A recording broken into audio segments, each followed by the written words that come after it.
Donc je travaille sur la question des perceptions du risque, et l'intérêt pour l'anthropologie, c'est de voir leur pluralité, leur mode d'expression, dans leur singularité, et en même temps dans les dialogues qui s'établissent entre ces perceptions et qui sont souvent conflictuels.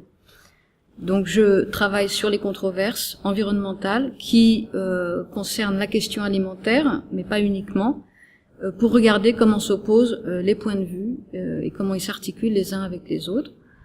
Et concernant la grippe aviaire tout particulièrement, on a vu des discours se cristalliser autour de la sécurité alimentaire.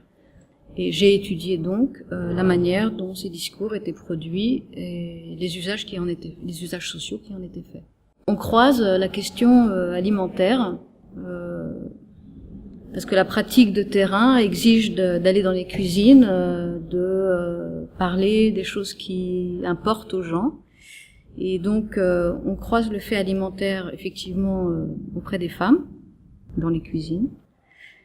On le croise aussi, et ça c'est un phénomène plus récent, dans les discussions qui se passent entre les gens à propos de la sécurité alimentaire, qui est quand même un phénomène contingent, relativement récent, qu'on peut dater historiquement.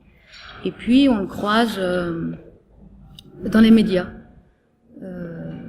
Et moi je l'ai croisé tout particulièrement au moment où la grippe aviaire est arrivée en Dombes.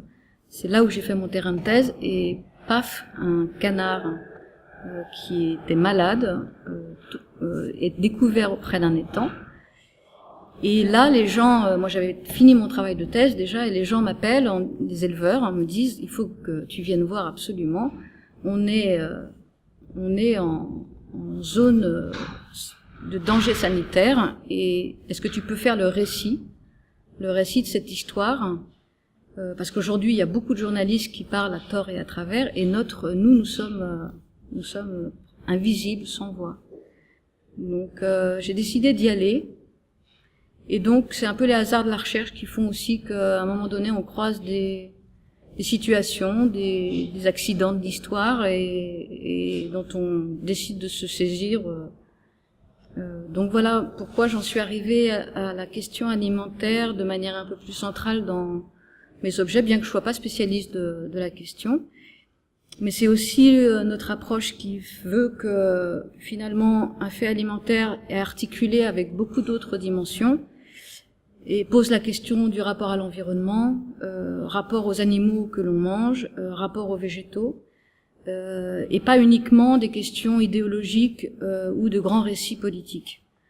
Et donc c'est intéressant d'essayer d'articuler les deux. Et au moment de la grippe aviaire, j'ai vu des perceptions différenciées du risque s'installer et qui situaient l'origine virale dans différents endroits de l'environnement, mais aussi dans différents endroits du corps social. C'est-à-dire que quand on situe le virus comme le faisaient les fermiers du côté des cygnes sauvages, c'est aussi la figure de l'écologiste qui apparaît en toile de fond. Quand des environnementalistes situent l'origine virale du côté des poulets de batterie, et donc de la technicisation des modes de production, se dessine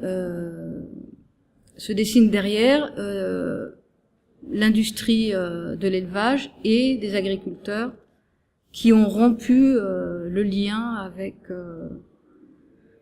paysans, disons, avec les animaux.